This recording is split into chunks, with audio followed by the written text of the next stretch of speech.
I was in a store many years ago, and I made a purchase, and I'm at the cash register, and I give the cashier my credit card. She sees it wasn't signed. She asked me to sign it. I signed it. She then runs it through the credit card machine, gives me the credit card slip to sign. I signed it. She then compares the two signatures.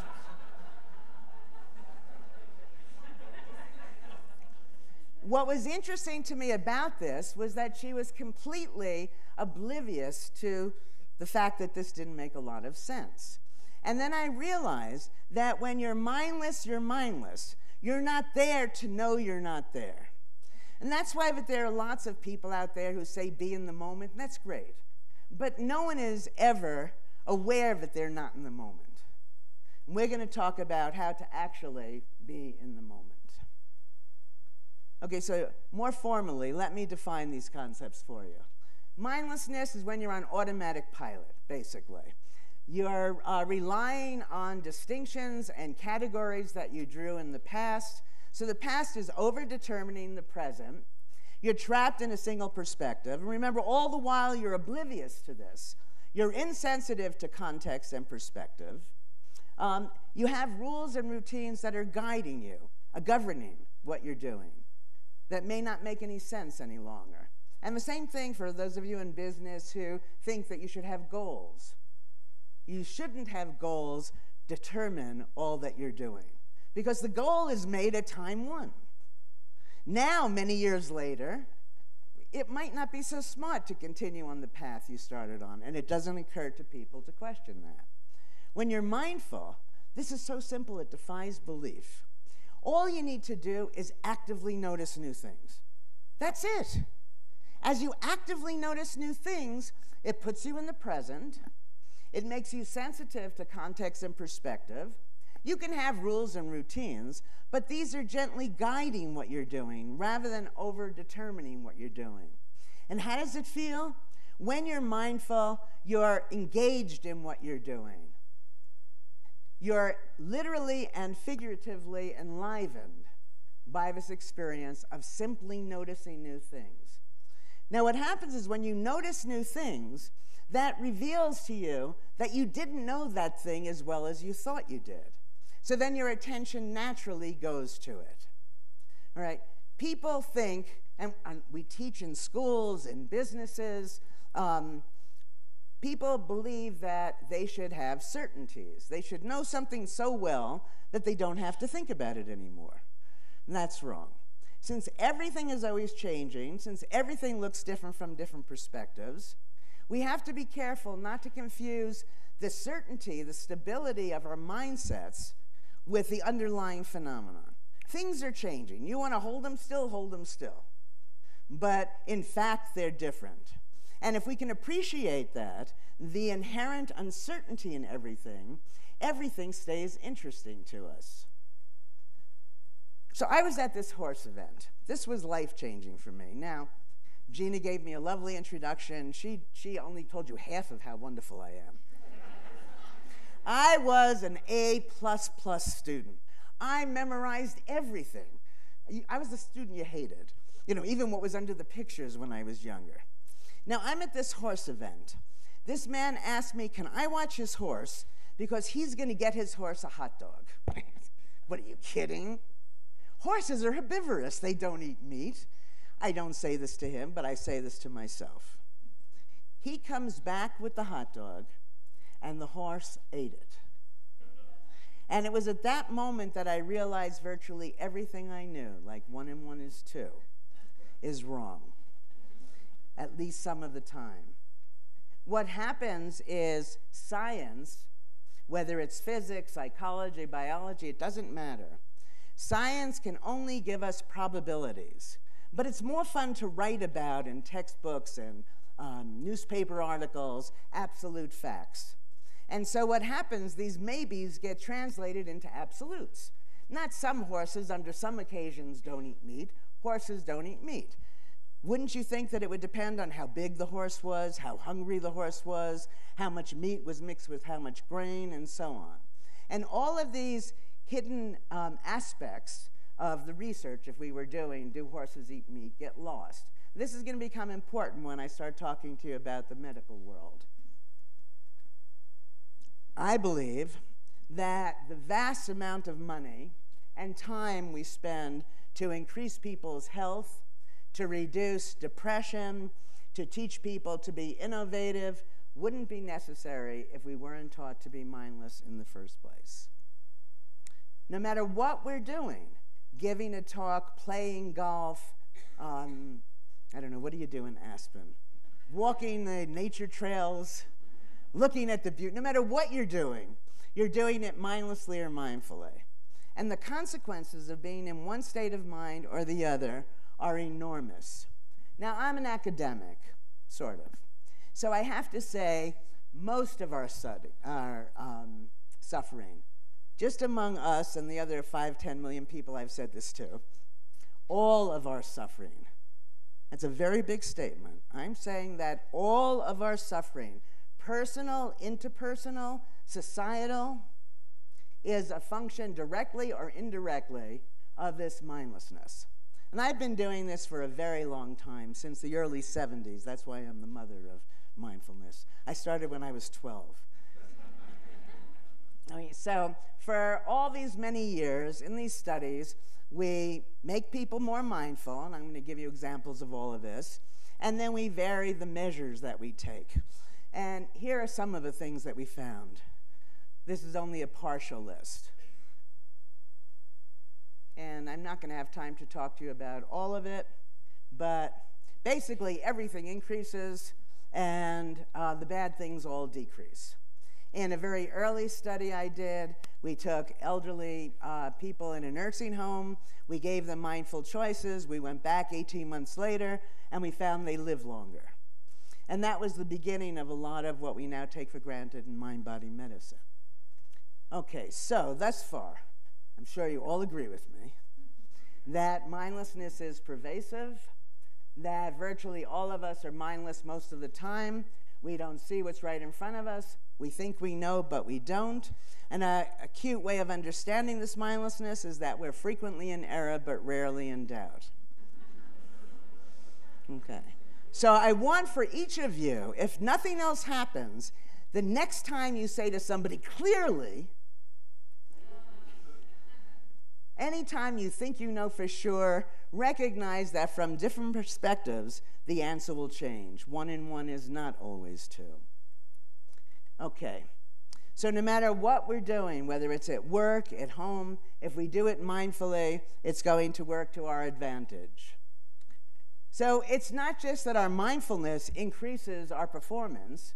For example, we become more competent, there's less burnout, or our health decreases pain, increases longevity. Our mindfulness is actually visible. The reason I show this slide is that when I first made it, it took so long that I have to average down the amount of time. But actually, the study was about dolphins. What we did was take trainers of dolphins, and we were going to have them be either mindful or mindless. One at a time, they're going to be in the water. The dolphin will be released, and what we want to see is how fast they swim to the trainer and how long they stay as a function of whether the trainer is mindful or mindless. When the trainer is mindless, we have them just think thoughts. We want you to be thinking about all the things you know to be true about dolphins, and just keep repeating them to yourself. When the trainer is mindful, they're told what we want you to do is think about how this dolphin is different from the other dolphins, and how this dolphin today is different from the way it was the last time you interacted with it. Okay, so one is familiar, the other is let's look at novelty. And I wouldn't be telling you this if it weren't the case that the dolphin swam faster and stayed longer when the trainer was mindful. It's not just dolphins, people know. And we know they know. We have these expressions like the light's on, but nobody's home. And my feeling is most of us just aren't home. So what we did was the first study we did with children. And a lot of people say, well, stay together for the children's sake. That's really a bad idea. Because most of the time, not always, because the children know. So we had kids at camp. They were visited by who they thought were coaches from another camp, and they were instructed when they're interacting with the child to be mindful or mindless. When they were mindless, we said, we want the kids to like you. So pretend you're interested in what they have to say. When the coaches were mindful, we said, we want the kids to like you. We want you to notice how the child changes verbally and non-verbally in the course of the interview. They speak to the child 10, 15 minutes. They leave. Somebody else comes and takes all sorts of measures from the child. That brief time with the person who's just not there results in a significant drop in the child's self-esteem. They don't like the camp anymore. They don't like themselves. They're not helpful anymore. On all the measures we took, that interaction then showed a significant drop. Now, John Savloka and I did this a while ago. We're going to have people sell magazines. So now we're with adults. Do they know? And we have half of the salesmen. They're told, learn the script so well that it just rolls off your tongue, so you know it backwards and forwards, and go and sell the magazine. The mindful people were told, here's the script, learn it, but now each time you give it, make it new in very subtle ways that only you would know. They go, they sell the magazine, somebody else comes, and they evaluate what they thought of the salesperson. The salesperson who made it new was evaluated as charismatic. For those of you in business, they also sold many more magazines. Okay, so we wear our mindfulness. People find us attractive when we're there. Very simple. Why do you gravitate to some people and not the others? It's very easy to be there. Not only is it in our person, it's in the products that we create. I started painting a while ago when I was 50 years old. So I paint this painting. I don't know what I'm doing, but I love it. There's nothing about it that's accurate. But to me, my consciousness is left on the canvas. So we don't know if this is true or not, but that's where I'm headed in this next part here. That is it the case that when I'm there and I'm doing whatever I'm doing, that somehow it leaves its imprint on what I'm creating? So I'm going to not show you all of them. They're very large. I'm tempted. We could just stop this and I could say, here's an art show, because Aspen is artsy. And they're deeply psychological. So he's playing solitaire. There are two friends that he could be playing with. He's ignoring them. Now we have a Jack Russell driving the Greyhound bus full of greyhounds. Okay, so let's get back to maybe just one more. So you know the Shar-Pei, the wrinkle dog? This is before and after surgery. So clearly I'm having fun with this. Now the question is it on the canvas or is it just in the eye of the beholder? So you'll see he's skinny there but muscular in the mirror. And the answer for me is both. So we do lots of studies. I'm just going to show you a very simple one. We have people draw, copy it again. We have another group, draw, copy it, but this time make it new in very subtle ways. We mix them all up. We have people who have no idea what we're doing, tell us which ones they prefer. Overwhelmingly, they prefer the mindfully created drawings. All right. Most of us mindlessly follow rules, stick with our routines because we're afraid of making a mistake. And that if we make a mistake, we're going to look stupid. Okay? Now, it's interesting because a mistake is actually a blessing. A mistake is what will put us in the present, but still we're afraid to do it. If we're in the present, we can take advantage of all sorts of opportunities. We also, when we're mindful, can avert the danger not yet arisen, but still we're afraid to engage. Probably most important in this context is that a mistake is only a view. A mistake in one context is easily a success in another. So do you know, this person created this defogger to save the plants. Can you hear me? To save the plants in Florida. sprays all the plants, and instead of what it was supposed to do, it produced this icy, snowy substance that killed the plants. Failure. Somebody else took that very same machine, you don't have this problem in Aspen, but in the East Coast, to spray the slopes of New England when Mother Nature failed to give snow. Was it a success or a failure? It was a failed defogger. It was a successful snowmaking machine. You might know about the company that produced this glue, put all of their resources into producing the glue. Turned out the glue failed to adhere. You could imagine how stressed that CEO was. A glue that fails to adhere. But then they came up with a Post-it note, the very success of which depends on its failure to adhere. Was it a failure or was it a success? So we recently did some research on innovation where we took, we didn't use the glue that failed to adhere. We used lots of products that we found that were failures. And we said to one group, what would you do with this failed whatever? So let's say failed glue. And most people say, well, we'll go on to the next thing. Right? For another group, we say, what could you do with the failed glue? Now a few more people are innovative.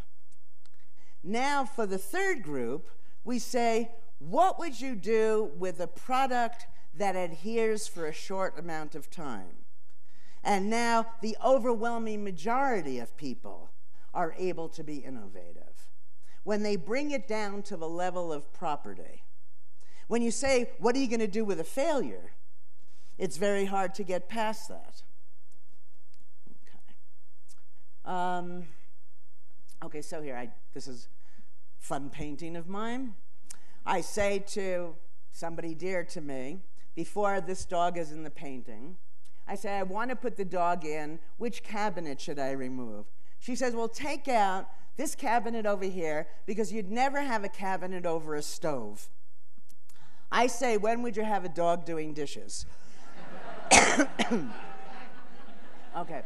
But there's something meaningful in that because what happens when something hasn't existed, many people think it can't exist.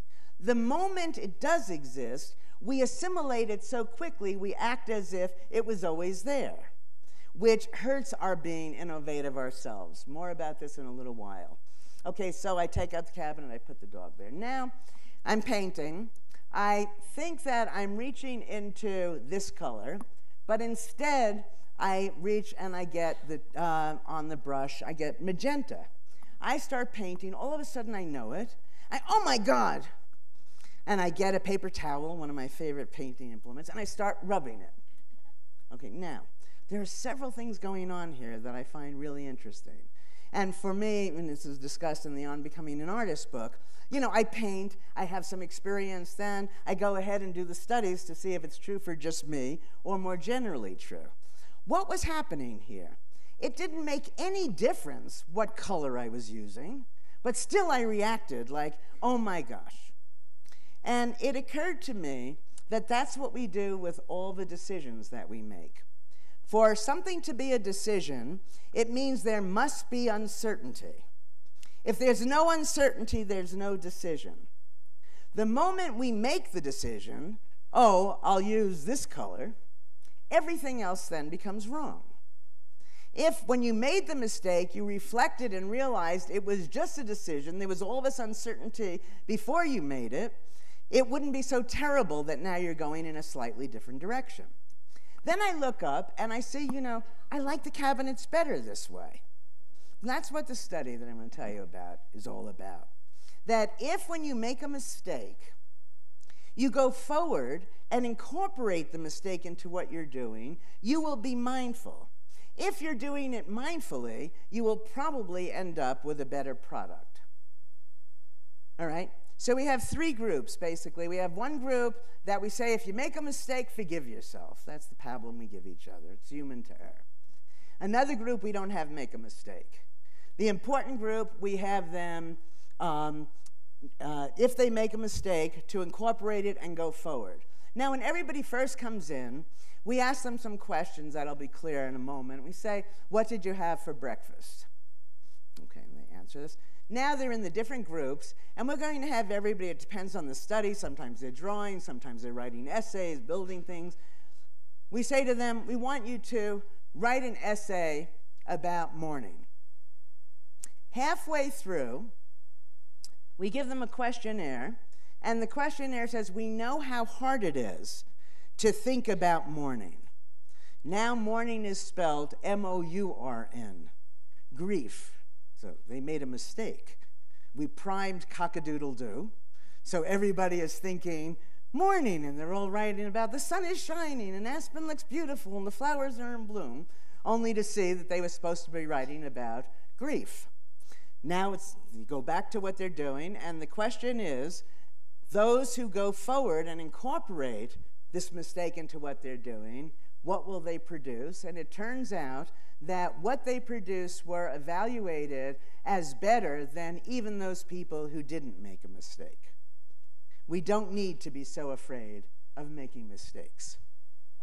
Our mindfulness is visible in the things we produce. It's even audible in the music we make. So many of you here probably are aware that symphony musicians, it's considered a reasonably high status position, but many of them are bored to death. They're playing the same pieces over and over and over again, but they're loath to give it up. So we take some of these musicians and we teach them to play this piece. They're all going to play the same piece, but to play it mindfully. And what they're told is make it new in very subtle ways that only you would know. Now they're playing classical music, not jazz. So indeed, it's going to be subtle. We have the mindless group that's told, remember a performance you were pleased with and just play it the same way. We record the pieces. We play it for people who have no idea about the study, and we just ask them how much they like the recording and which one they prefer and so on. People overwhelmingly prefer the mindfully played piece, 89% of them. Moreover, when we ask the musicians, they prefer, without question, playing it mindfully. Now, when I was writing this paper up, there was a hidden finding relevant to leadership that I hadn't realized. What we have when we have a leader is the assumption that nobody knows what to do and everybody's got to be told for the performance, whatever it is, to be successful. Here, everybody is told, do your own thing. And in doing their own thing, they're all in the same moment. And it turns out that you get superior group performance by encouraging the group to be mindful. So I think that the major purpose of the leader should be to encourage people's mindfulness. So is mindfulness visible? Is it attractive? I think so. I think it's the essence of charisma. Now, women have a special problem with leadership, that if you're a strong woman, sometimes you're seen as a bitch. Am I allowed to say that? And if you're very caring, woman-like, nurturing, you're seen as weak. So what's a woman to do? So we have women be male-like or female-like, mindful or mindless, and it turns out it doesn't matter how you are, male or female-like. As long as you're mindful, people find you attractive, they find you trustworthy, they see you as charismatic. Okay. Now I want to turn to health. Okay. And I want to talk to you about this psychology of possibility. First, let's ask, why are we so sure we can't improve vision beyond 2020? Think ourselves thin, reverse virtually all brain damage. Possibility, I think, opens up when we recognize the important difference between uncontrollable and indeterminate.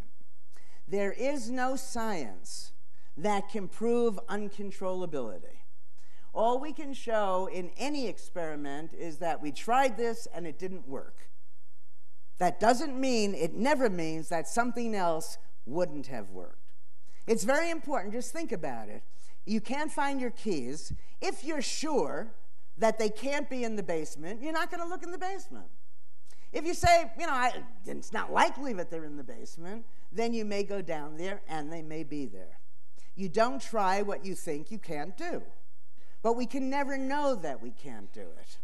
All right, that's important because I'm going to challenge, again, most of the things we think that we can't do.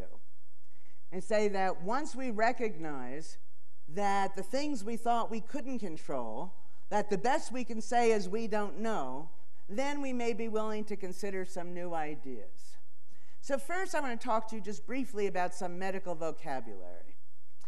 When I started writing this book, I was looking for a definition of chronic. So many people have chronic illnesses. What is chronic? Does it mean you have to have the disease, the symptoms 24/7, 3 times a week for 2 hours each time? What does it mean? There's no definition.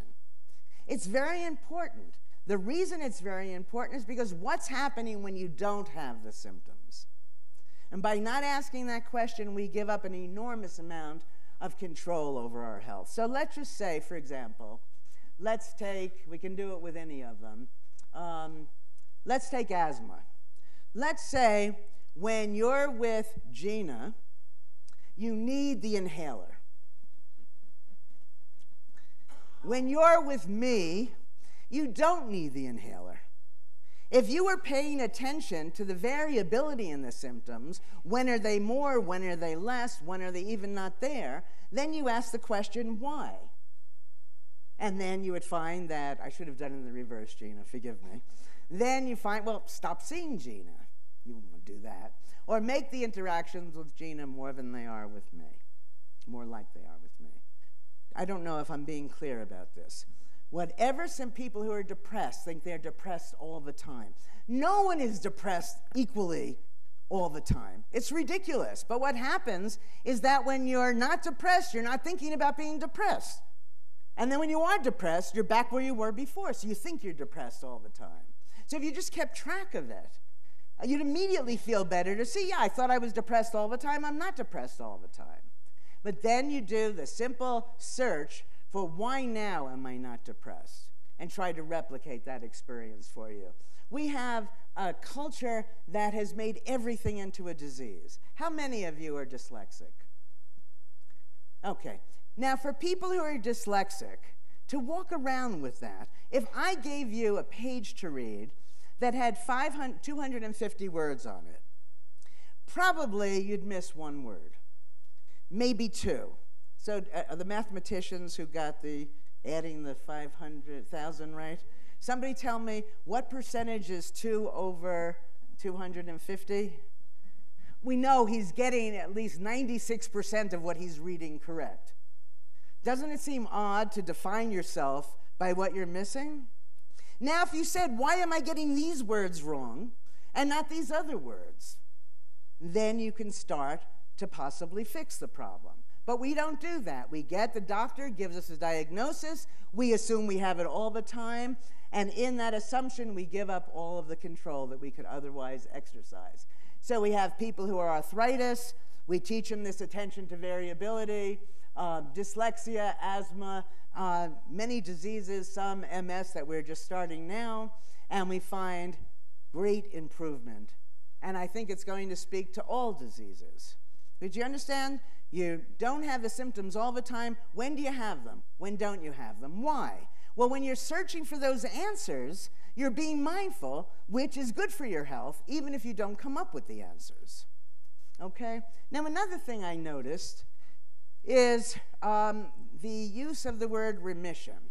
I was at my friend Eva's house. She had just come back from Mass General, Porton Hospital in Boston. She had a very bad case of cancer. I said, Eva, what did they tell you? She said, they said her cancer was in remission.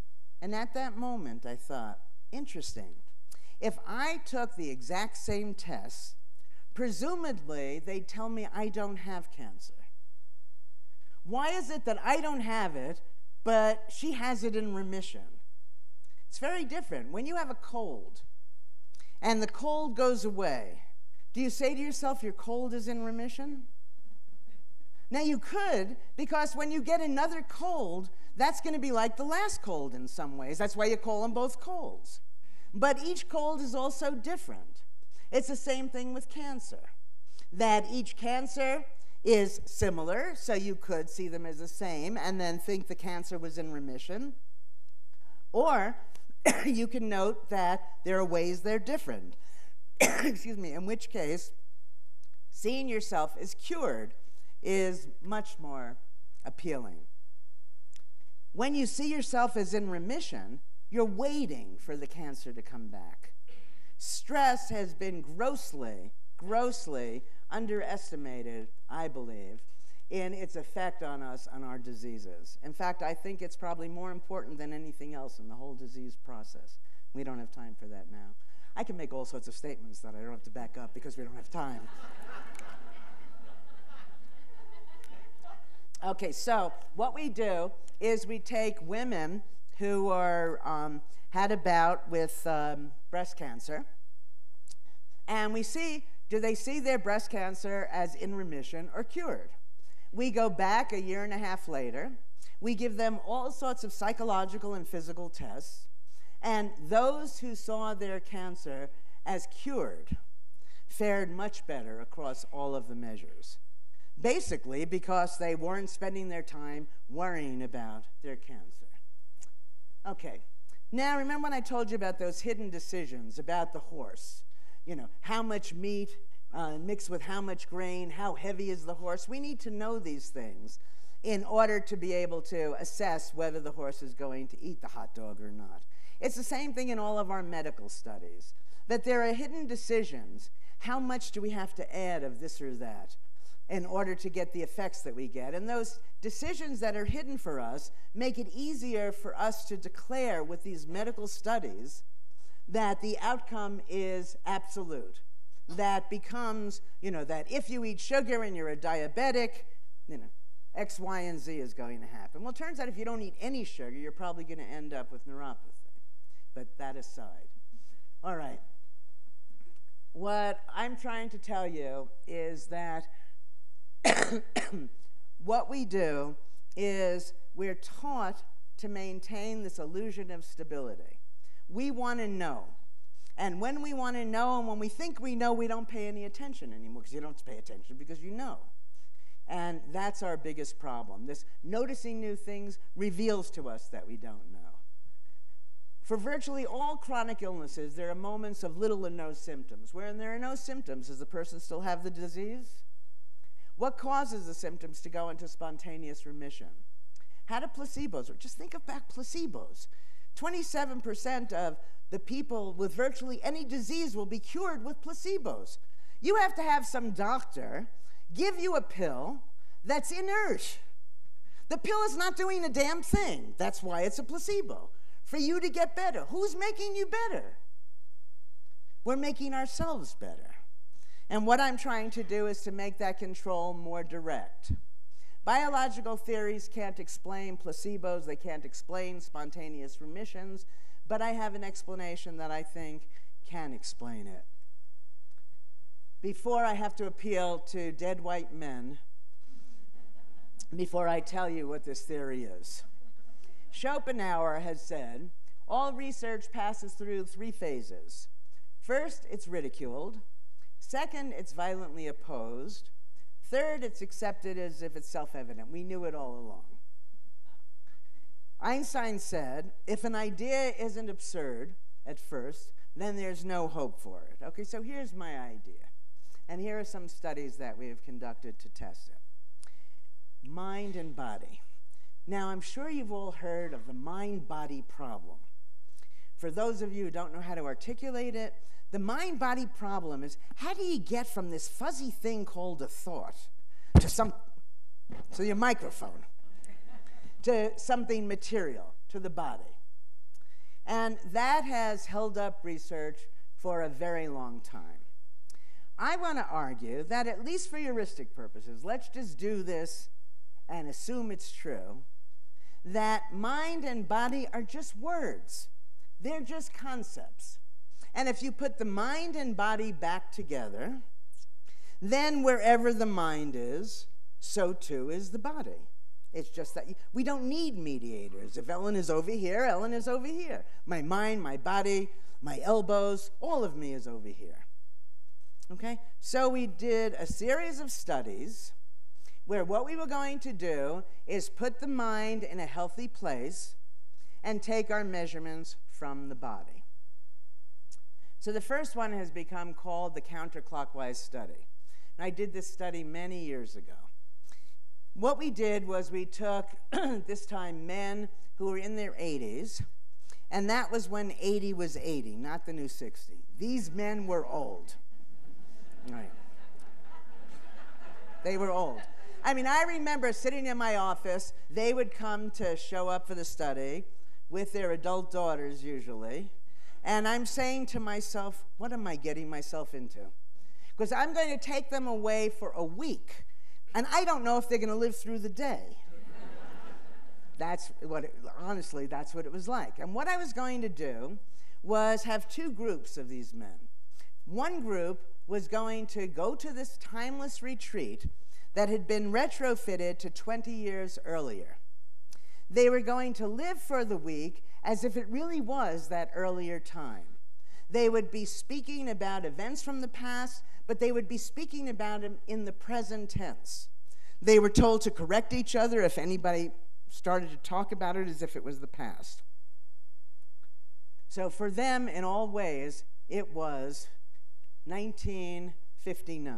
We had designed the study in 1979. I wrote it up first in 81. The comparison group was a group that was going to be reminiscing.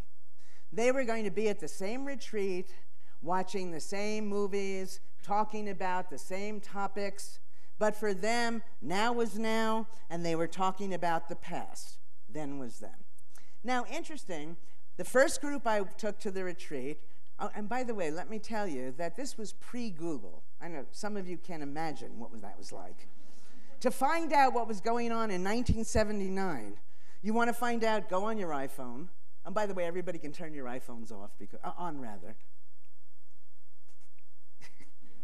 Okay. Usually people, it doesn't matter. You can go on your iPhones or whatever, Android, whatever you have, Google events of 1959, and in seconds, you're going to get a list of things. That wasn't the case then. So it was really a very major thing. So I have these men in this van. We're going to the retreat. We have music from the past playing. We get close to the retreat, and all of a sudden, this was a sexist time, all of a sudden I realized that my postdocs, male, and male doctoral students were not with me. I was alone with these 8 men. That was fine, but that meant I was with 8 big suitcases. That wasn't fine. Unplanned, as soon as we get to the retreat, I make an announcement. I say to them, you're in charge of your own suitcases. I don't care if you move it an inch at a time, or if you unpack it here and take out a shirt at a time. This was so grossly different from the way they were overloved and cared for that the effects I'm going to talk about even occurred for them. All right, so what we did also was to take photographs of everybody, and we had lots of measures at the start of this. And so for those of you who want to know what it was like in 1959, so this was the present for these people. The reminiscing group, the comparison group, also, because they were pushed in a way they're not usually pushed, showed improvements in hearing. Tell me when the last time you heard that somebody's hearing improved, young or old. Their memory improved, their strength improved. But over and above that, for the experimental group, their vision improved, their arthritis diminished, their posture improved, and they were rated by people, again, who knew nothing about the study, as looking noticeably younger. Now, they didn't look 20 years younger, but they did look younger. And what was interesting was some of I wrote about this again. I wrote about it years ago after we first did it. But then I was young, and you have to worry about your career and things of this sort. So I didn't tell it full out because I thought I'd be laughed at. So in the Counterclockwise book, I revealed that these men were playing football at the end of this, touch football, but still, these are men who, a few of them dropped their canes. This has been recently replicated by the BBC with actors from England, the Netherlands, and in South Korea. One of the actresses, and they happened to have been actresses, but when they were at the retreat, they were just being people. This woman, Liz Smith, who spent the 2 years before she was at the retreat in a wheelchair, by the end of this was able to balance herself on one leg. The effects were real. It wasn't magic. We can all do it, but it doesn't occur to us to do it because we have a chronic this, or we're told the best we can do is that. And nobody can know those things. Why should we all accept them? Okay, so now, and some of this is on our new website, the Mindfulness Institute, if you want to learn more about that. Because now we're actually running these retreats for people of all ages. Chambermaid study. Now, this is a very recent study. Okay, so chambermaids, as you all know, these are people who are exercising all day long. We ask these chambermaids, how much exercise do you get? They say they don't get very much exercise. Well, that itself is bizarre. And that's because what exercise is defined by the Surgeon General, who sits in an office like many of us all day long. So it's what you do after work. Now, if these women are doing exercise, and exercise is so good for you, then they should be healthier than socioeconomic equivalent others. Turns out they're not. Okay, let's just put all that aside. Now we take these chambermaids, very simply, we divide them into two groups, and we tell half of them that their work is exercise. Making a bed is like working at this machine at the gym, and so on. So the only difference between the groups is that one group is now taught that their work is exercise. Just so you understand what I'm saying. This woman here, if this is what she does the entire time she's at the gym, but she doesn't realize it, she will benefit from having spent the day at the gym. Our minds are that powerful. Okay. That was just to make sure you're paying attention. Okay, so what do we find? So from this very simple treatment, what we do is we ask people, we find out initially how much they're eating, how much exercise, how much everything that we can think of. Then we come back, I don't remember now if it was 6 weeks, a month, but we come back at a later date, and we ask people, is she working harder than she did before? Is she eating more? And we go through as many measures, no differences. The only difference at that point was one group believes their work is exercise. Those who believe their work was exercise now lost weight. There was a decrease in body mass index, a decrease in waist to hip ratio, and a decrease in blood pressure from the change in their mindset. Okay, so then we do another study. Everybody here has been tested with the Snelling eye chart, I assume. There's something about this that's really bizarre, many things. But one, we go into a doctor's office, which for many people is stressful. In the doctor's office, he shows us letters, or she, shows us letters that make no sense. They then give us a number, and we take that as a measure of how we see. I don't know about you, but when I'm hungry, I can see the restaurant sign much sooner than when I'm not. And if I owe you money, I probably can see it sooner. All right. You can see things in color, but more important, to go back to the attention to variability. You don't see the same way all day long. After you eat a heavy meal, you probably see less well. After you've exercised, I don't know if you see better or worse, but I would bet that it's different. Things change. But in this culture, all we want to do is hold things still. And again, control over our health comes from letting things more naturally vary. But the important thing about this chart was I realized that because the letters get progressively smaller, implicitly, this chart is telling me soon I won't be able to see. So what do? We reverse the chart. So now the chart is telling me soon I will be able to see. And what happens is people can see things they couldn't see before. Now, most of us believe about 2/3 of the way down the chart is when we're going to have trouble seeing.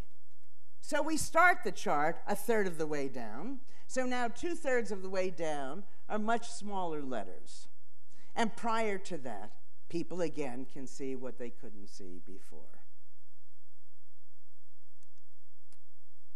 We have some new research that's pretty dramatic. I'm going to tell you about it, but I can't say it with any certainty. I'll say it with certainty, but you shouldn't take it with certainty, because one, the diabetes study we haven't even completed, and the cold study we're trying to replicate. But the cold study is really extreme.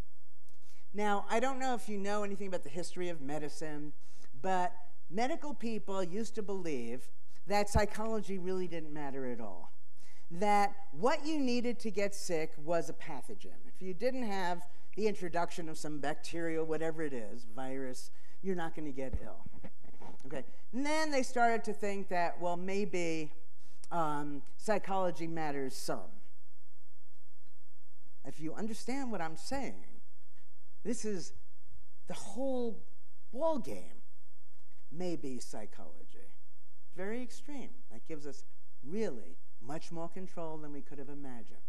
We take people who agree to be in a study and agree to give themselves a cold. They're all healthy. They come into the study. They're watching a video of people coughing and sneezing. We have tissues, Vaseline, cough drops, chicken soup, all the things that remind us of colds. And you know, without the introduction of a pathogen, they're able to give themselves a cold. Now, we have to replicate that. So if you tell anybody about it, whisper it. Okay. But diabetes is another one of these mind-body studies where we have people who are diabetics who are doing some tasks where for 1/3 of them, the clock is running twice as fast as it's actually running. For 1/3 of them, the clock is running half as fast as it typically runs. So let's, for example, to make this clear, if you usually get hungry at 12 o'clock and the clock says 12 but it's really 11, you're going to be hungry. I'm hungry all day long, so I don't know if that works, but all right. So, and we have a third group for whom the time is as it is. And the question is, does one's blood sugar level follow real or perceived time? And you should know, obviously, at this point, obviously, that the belief is that it will follow perceived time, which means that the diabetic may have far more control than they realize. We just finished a sleep study. People wake up, they think they slept more than they slept, they think they slept less than they slept, they think they slept as much as they slept. Then they're given biological and psychological tests, and it seems again that perceptions trump, quote, reality. Okay, so let me conclude this part here and say that the magic lies in being aware of the ways we mindlessly react to social and cultural cues. We need to challenge the idea that the limits we assume are real must exist for us at all. With only subtle shifts in our thinking, our language, and in our expectations, we can begin to change the ingrained behaviors that sap creativity, health, optimism, and vitality from our lives. Improved vision, younger appearance, weight loss, increased longevity, competence, and increased creativity are just 6 of the many experimental results that are a consequence of these subtle changes. So let me conclude by saying if we increase our mindfulness, we're going to increase our effectiveness, our health, and our overall well-being. Basically, if we treat ourselves as we are, we're going to remain that way. If we treat ourselves as we can be, then I think that's what we can become. Thank you.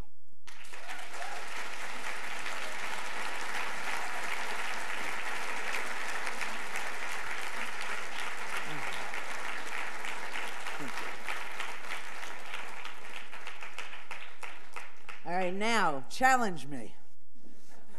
Does anybody want to ask me a question? Yes.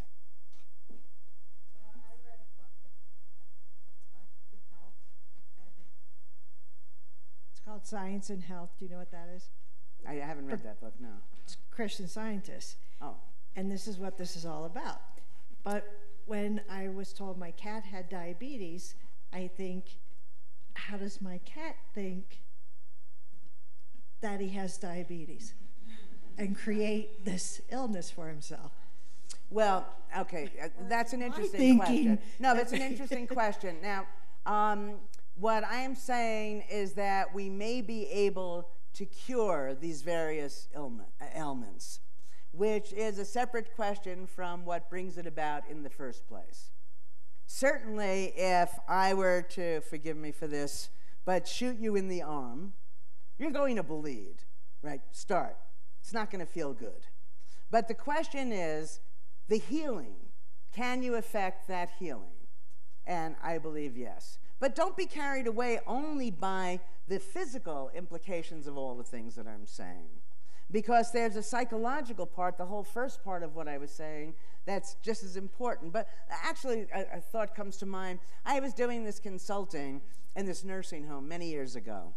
And I said to these people, what is it you would like to be able to do that you can't do? And this one woman said, you know, her arms are paralyzed. She said it's embarrassing for her for someone to have to blow her nose. So I said, okay, let's see what we can do. So I said, raise your arm to here. She couldn't do it. I lowered it to here. By the way, do you know Zeno's paradox with respect to distance? Zeno, who I believe was a cynic, said, if you always go half the distance, so I'm going to come to you, the end of the stage. You always go half the distance, you're never going to get there. You get closer and closer, but you get smaller and smaller, right? You'd be an eighth of the way, a 16th of the way, 30 seconds. You're never going to get there. The Langer's reverse of Zeno's paradox is there's always a distance from where you are to where you want to get to that you can do it. You're having trouble dieting, eat one cookie less. You can't eat one cookie less, eat a half a cookie less. You can't eat eat a quarter of a cookie less. You can't eat a quarter of a cookie less. There's always a crumb. There's always something you can do that's in the direction of what you want to achieve. At any rate, so we do this. Can you move it to here? No. I keep lowering it by half. And at some point, there's a tiny bit of movement, and then we start again. And at the end of this, she was able to blow her nose. Now it says, oh my God. And people can easily say, well, she was misdiagnosed. And I address that in the book. And I say, well, how many of us are misdiagnosed? So even if it's only for those of us who are misdiagnosed. And what does it take to make a diagnosis? What you have to remember, is that everything you read, everything you know, was a construction by people. When you get a biopsy and they send the tissue down to the cytologist, the tissues don't have written on them, the cells don't have cancer, not cancer. Cancer, cancer, not cancer. Somebody has to decide which of these are cancer cells. So if you have somebody who decides, this isn't quite a cancer cell, you might not have cancer. Somebody else reading that, you may have cancer. It's a very important difference. Let's take an IQ test. I don't know what the numbers are now, but in the past, if you got a 69, what do we call people? Challenge. What do you call them? No, you don't call them morons. Okay, so somebody gets a 69, and they used to be called mentally retarded. I don't think they were ever called morons. Now, so let's say this half of the room gets a 69 on the IQ test. This half of the room gets a 70. You don't need to know anything about statistics. No one is going to argue that there's a meaningful difference between 69 and 70. However, once they're labeled, they become entirely different populations. And that's what happens with those who are labeled cancer, not cancer, dyslexia, no dyslexia, and so on. And we take these labels as more meaningful than they probably are. When I say the world is a social construction, when you're frustrated, you go into a room and, excuse me, the chair doesn't fit. You don't feel comfortable in it. Most people don't change the chair. But if you recognize that the chair was built by Sam, whoever Sam is, and you'd say, well, Sam had someone else in mind. And then it would occur to you. Let me give you an example. Let's say, so there's this woman, she's 90 or 87 years old. Lives alone. She goes shopping, comes home, puts her groceries down, reaches for her key, opens the door, goes in her house. One day she goes shopping, puts the groceries down. She can't bend down to pick it up. What happens? Then she's rushed, she's sent to a nursing home or some kind of assisted living because she can't live alone anymore. That's only a function of the way we've been taught to think about these things. You live with me, I'm going to get you a little piece of wood. It can be a fancy piece of wood, it can be a piece of plywood. And I put it right outside your door, on the side of your door. And you come home with your groceries, and you put that bag on the shelf, you reach into your pocket, you open the door, and now you can live alone for several more years or however long. All because of a little shelf. All because we didn't expect everything to go downhill. When you're 20 years old and your wrist hurts, you don't expect your wrist to hurt, so you do anti-wrist hurting things, whatever that is. When you're 70 years old and your wrist starts to hurt, many people think, well, what do you expect? You start to fall apart. And then it becomes a self-fulfilling prophecy. But it doesn't have to. It doesn't have to. Yes. You see, it doesn't even matter if you ask me a question. I just go on. I forgot that we were in question answering mode. Will you go next? Yeah. How do you remind yourself to be in a state of Yes, okay, so and also, what is a state of mindfulness? I mean, yeah, okay, I got it. Yeah, all right. No, it's a very important question. I say when people say, be in the present, it's pablum. Because when you're not there, you don't know you're not there. So, stop and smell the roses. Well, you walk past 5 dozen roses and it didn't occur to you. So how can it occur to you? The simplest thing is to adopt an understanding of the inherent uncertainty in everything. Because it's only because you think you know. You're married for 15 years, no surprises. You're doing the same job for 20 years, no surprises. And people are bored. I don't have children, but I've never heard any of my friends who have children, when the kids were 20 years old, say, oh, you're 20 years old. You bore the life out of me. It doesn't happen. Why doesn't it happen? Because we expect our children to change. So we look for changes. So if you think you don't know for sure, will this horse eat the hot dog or not? You're there. And the way to be there, or just, if you travel, when we travel, we expect to see new things, right? But there are new things happening all around us. And so in expecting novelty, we're naturally there. I was at Masada many years ago, and I liked rocks. And I do everything with such enthusiasm. And I picked up a rock. Everybody started picking up rocks. And I hear this woman behind me talking to her family. And she says to them, do you know how old this rock is? As if we have young rocks at home. Okay, everything is new. And if you can understand that everything is new, you will naturally pay attention, but you don't want to pay attention to it with the goal of understanding it so well that it becomes mindless again. Everything is always changing. Everything looks different from different perspectives. Now, not knowing, so I've given you a tremendous amount of power if you can just accept that no one knows. Because the next time you're talking to one of these people that's intimidating, that acts as if they know, you just keep poking because they don't know. They can't know. Now, to not know, there are two kinds of not knowing. That if you make a personal attribution for not knowing, I don't know, you're acting like you know, maybe you do know, then I fake it, I pretend, I'm inauthentic, I keep to myself, I do all sorts of things that are not particularly healthy. You don't want to do that. You want to make a universal attribution for not knowing. I don't know, you don't know, you don't know, nobody knows. And then not knowing is easier.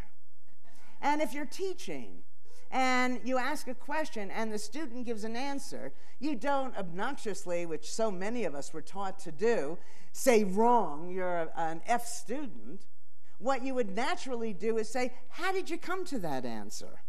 Well, if I add 1 watt of chewing gum to 1 watt of chewing gum, I get 1. And everybody learns it.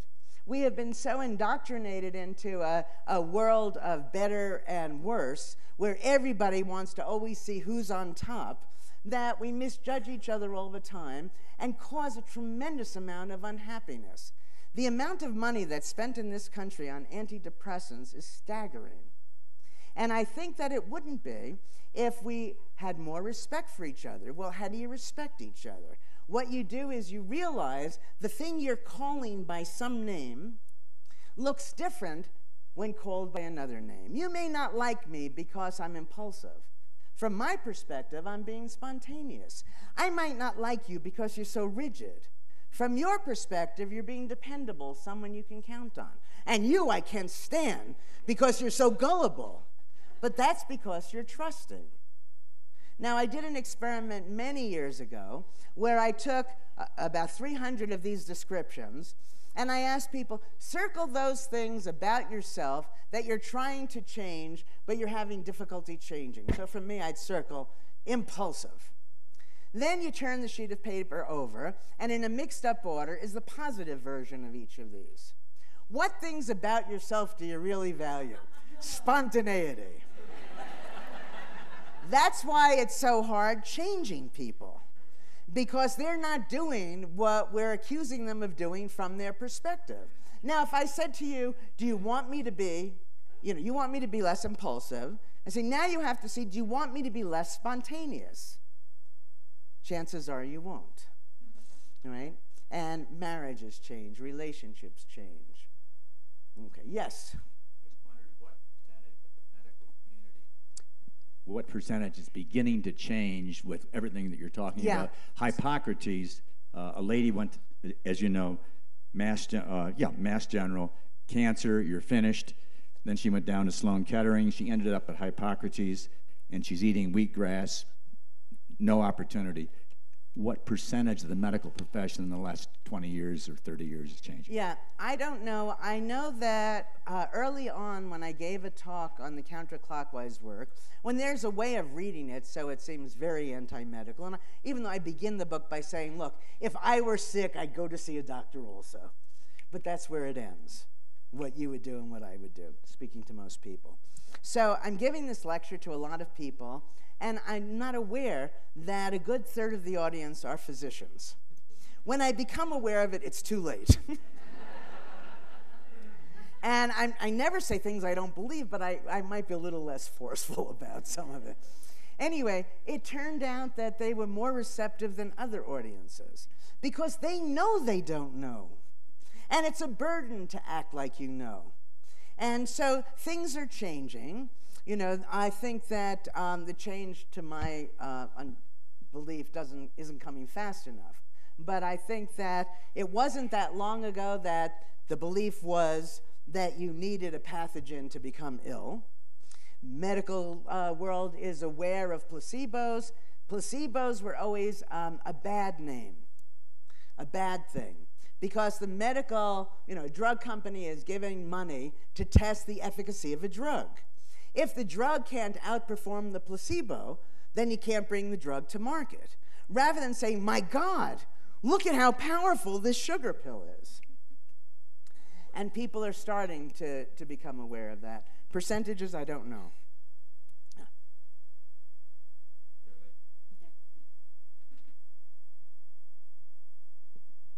Mindfulness is often associated with a meditation that sort of brings you there. And concentrate on your breathing, which Yeah. has never made me mindful of anything other than the fact it changes breathing. my breathing. But Yeah, okay. So, that's a very important question. That what is the relationship between what I'm saying and meditation? Well, for those of you who don't know, that meditation is undertaken in order to arrive at post-meditative mindfulness. This is happening immediately. Now, I did some early research on meditation, and meditation can be wonderful. However, I know a lot of people who can't sit still for 5 minutes once a day, who are not going to be able to sit still for 20 minutes twice a day to meditate. It's an alternative. They can both get you to the same place. This is more active. That there are, the idea with meditation is you sit there, and it's wonderful, really, that what will happen is when thoughts come, you just let them go. And that's very important because over a long period of time, you come to realize that they're just thoughts. See, what I want you to do is you take that thought and you undress it, and you attack it this way, and you attack it that way. And by doing that, the thought also has no control over you. So you start off believing when you're stressed. So events do not cause stress. What causes stress are the views you take of events. So you open up that view, you can diminish the stress. So, for example, you believe this thing is definitely going to happen, and when it happens, it's going to be awful. So you want to attack both parts of that. How do we know something is definitely going to happen? Give me 5 reasons why it might not happen. And it's not that hard to come up with the reasons once you ask the question. So now you go from it's definitely going to happen to maybe it will, maybe it won't. So it's immediately less stressful. Now, if it happens, like the glue that failed to adhere, how is it actually a good thing? You have a lot of people stressed about losing their jobs, and the people in this audience aren't going to go hungry if they should lose their job for a short time. You shouldn't be working at a job where you don't feel valued. Life is short. You shouldn't be in a relationship where you're worried you're going to lose the relationship. You shouldn't even go to the movies and hate the movie. That's 2 hours of your life. You either make it work or you leave. I'm very serious about that, to realize that you can do that. So that then you become less stressed. We go from, oh my God, it's going to happen and it's going to be awful, to maybe it'll happen, maybe it won't, but if it happens, these good things will follow from it. Try it. It's actually reasonably effective.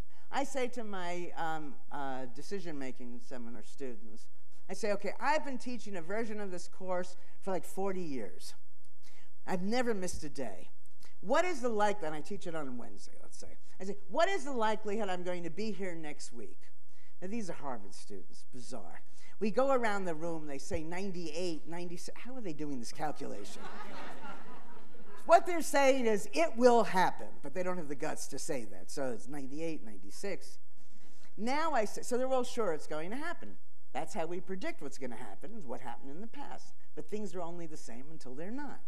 Now I say, okay, let's go around the room, and everybody give me a good reason why I might not be here next week. And they have no difficulty coming up with reasons. Well, you figured you've always been here, you deserve not to be able to. Your dog needs to go to the vet. A friend needs to, and they generate all sorts of reasons. And then I say to them, what is the likelihood that I'm going to be here next week? And it goes from 100% basically to 50%. They don't know. We think we know things because looking back, it's very easy to make everything make sense. Going forward is a whole different story. Going forward, we can't know. Stress relies on a belief that this thing is going to happen. So the first thing to do is to show yourself that we don't know it's going to happen, it's not going to happen. If it happens, it's not going to be so bad.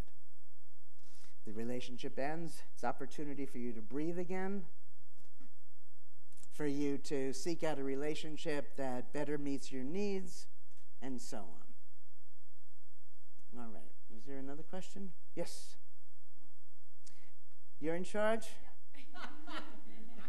I'm in charge. 1.5 more. Yeah. Your earlier answer to the question of how was compelling but deeply unsatisfying. Ah. Because Well, maybe I asked too many questions. because I think I would like to know if you could talk a little bit more about how to drilling down. Your earlier answer was to suggest the adoption of an attitude of doubt. That brings to mind the absent-minded professor who doubts everything but is hopelessly preoccupied. So speaking as a modern-day husband, what mental exercises can you suggest? If it's not meditation, what is it that can make you mindful? Sure. Well, we have lots of programs where we can give you these exercises, but I'm giving you the bottom line, that if you can go from your certainties to doubt, and we'll talk later about this absent-minded professor. It's wonderful. I'm allowed to forget anything because I'm a professor. It works beautifully. You're a moron if you forget something, right? That's what we figured out. I don't mean you personally, but that was your character, or an idiot. So I don't know many professors that are really absent-minded. Okay, so once you know you don't know, then you naturally pay attention to it. If you can't tell yourself you don't know, then approach anything you think you do know and notice new things about it. So I can take two things that seem the same, or here we have two fingers that seem the same, and ask you to notice the ways they're different. Well, one is on my right hand, one is on my left hand, and so on, and you will notice. And then things become interesting again. So we have this idea that there are some activities that are exciting, that, if you're doing them, you don't need any exercises. There are other activities that are deadly dull. So let's go back to chambermaids. I teach my students, how could you spend your whole life making beds? So, well, those beds are telling you stories. Every room you go in, those sheets are telling you what went on there. How many people were participating? If you're really good at it, you know how much they were enjoying it. It's all there. But for most of us, we don't look. It's just a sheet. And so what happens is the more we do this, the more engaged we become, the more the world opens up for us. And it starts to happen on its own. But even if you don't do any of those things, that all you do is that next time something upsets you, then you start asking these questions. Why does it upset me? What's good about it? How do I know that, that this is going to continue? You start to look at it differently, and it will change. Just remember that events are neither good nor bad. Events are nothing. We see them that way. And right now, if it's something good, we feel we have to have it. And if it's something bad, we feel we have to run away from it. So we become very reactive to the world that other people have taught us. When you're more mindful and recognize in and of itself it's neither good nor bad, you can be responsive to it. You don't have to run from it in quite the same way. A half a question. Somebody asked me so I can assert my authority. Yes. So we live in this era where technology can track everything. We have databases. I can track where I'm going with everything. But that seems like very mindless mindfulness. How can we use technology to remind us to be mindful? Yeah. It's very funny because a lot of this work on mindfulness I had begun when I was studying the importance of perceived control. And then I got a call from this place in Oregon where they had these facilities that were totally wired. Every move the person made became a data point. Everything. And I thought, well, why are you calling me? Because that sounds like Big Brother when I'm as far as can be on the other end of that continuum. So we don't know how to use all of that information. Some of it is useful, that you have, if you make it like a game, which we're doing in lots of the consulting we do. This is not going to answer your question, but it's a little more interesting. Right. My answer, your question was great. Okay, that lots of people talk about work-life balance. And work-life balance is a lot better than work-life imbalance. But that's not what you want to do. It should be work-life integration. And we teach this in our workshops. What does it mean, work-life integration? It means When you're working, you're still a person. You're still having relationships. You don't put that aside and behave differently while you're working. And everything can be a game. We had people evaluating cartoons as if it was a job versus it was a game. They're doing the exact same thing. Those who did it as a game wanted more and loved it. Those who did it as it's, Tom Sawyer painting the fence. Except the joke was on Tom Sawyer because his friends were enjoying painting the fence. So you should be approaching your work, everything, as if it's a game. It comes back to the question. So you have like the Nike Fuel bands. And it's great fun. What do you mean I only did 4,000 steps today? And then you walk more. But if you do, oh my God, I'm going to die because I didn't do enough steps today, then it's bad. Technology is neither, like anything else, is neither good nor bad. It depends on how we use it. Technology is incredible. But, we have so many mindless ideas. What I'm often asked by the media, there's so much information, because now you get information from so many different places, and, that people are overwhelmed with it. And I say, there's no more information now than there ever was. There isn't. But what happens is that now people think that they have to take in that information. There's no data that if you take in more information, you're actually going to do better. So that itself, I think, is kind of interesting. That it's not in the information, it's not in the technology, it's in the way we approach whatever it is we approach. And that if we approach it to get it done, we're giving up again much of our lives. Life consists only of moments. That's all it is. And so when you're depressed, the next time you're depressed, just make it through the moment. And then one moment leads to the next moment, and then you're okay. But what happens is that we're so hell-bent on these successes that we end up with a lot of money at the end of this and a lot of antidepressants.